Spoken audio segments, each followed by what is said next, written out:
Hi, I'm Maria Rolieri, and I'd like to talk to you today a little bit about gluten-free ancient whole grains. So people have been eating grains for thousands of years, but lately grains have gotten a bad rap, as people are thinking that eating grains is actually bad for you and will contribute to weight gain. This is certainly true when it comes to eating a lot of refined grains, which can take you down the path toward obesity and inflammation. And unfortunately, most of us are eating almost exclusively refined grains.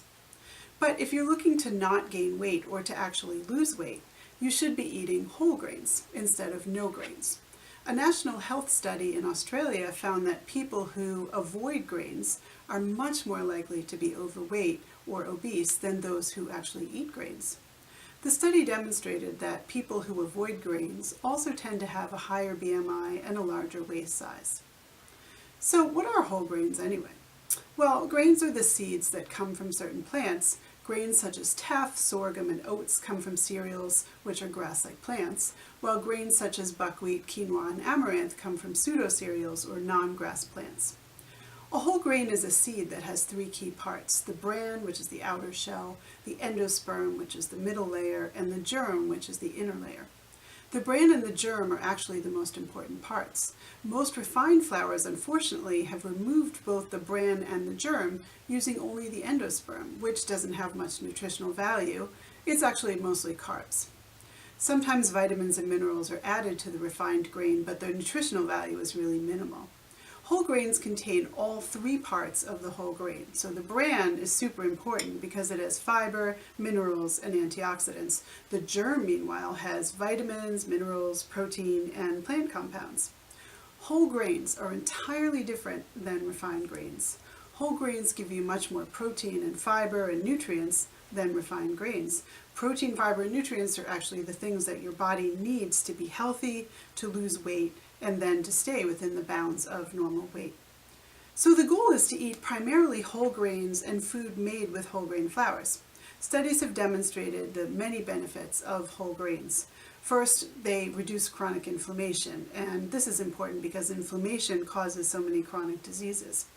Second, they're high in fiber and they can improve your digestive health by helping to prevent constipation and increasing the healthy good bacteria in your gut. Whole grains also help you lose weight, reduce your abdominal fat, trim your waist, lower your BMI, and lower your risk of becoming obese. Whole grains are complex carbohydrates that are low on the glycemic index with a low glycemic load, so they don't make your blood sugar spike. Whole grains improve your heart health and are linked to healthier arteries. They lower your risk of stroke, 20 types of cancer, and type 2 diabetes. Whole grains also reduce your risk of premature death, especially of dying from heart disease. They're high in nutrients that your body needs, like magnesium and manganese, and they're also high in disease-fighting antioxidants. Some whole grains are actually complete proteins, which means that they have all 9 amino acids that we need to consume in our diets. So buckwheat, quinoa, and teff are some of these complete protein whole grains. What's more, this type of protein is actually very high quality and can be a great substitute for beet. Studies have shown, however, that the average American eats less than 1 serving of whole grains per day, and that over 40% of Americans never eat whole grains.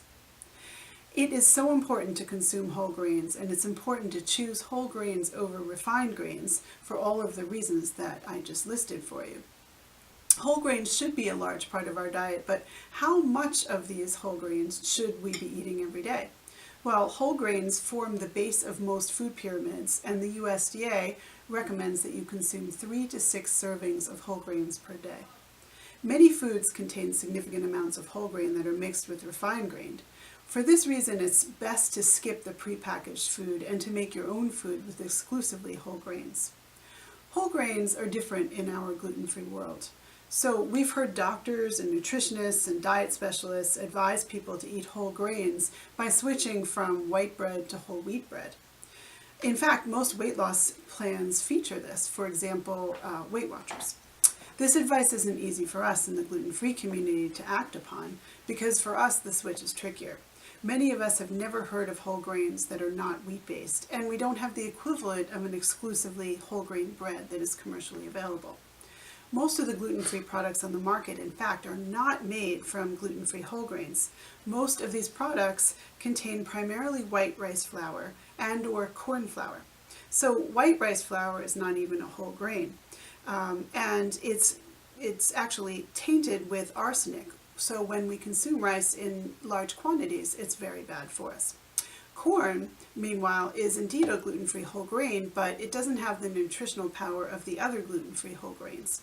The corn flour and the cornmeal that go into gluten-free prepackaged foods are overly processed, and they're not whole grains, so they don't even have the little nutritional value that the whole grain corn offers.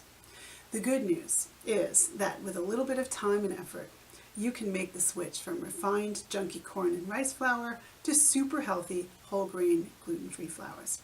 Once you do this, you'll be on the path to losing weight and maintaining a healthy diet. It is time to discover new gluten-free grains, especially the ancient ones. Have you ever tried teff? Have you ever tried millet? Have you ever tried buckwheat and oats and sorghum? Some of these grains are really becoming trendy. So start exploring and enjoy. Bon appétit.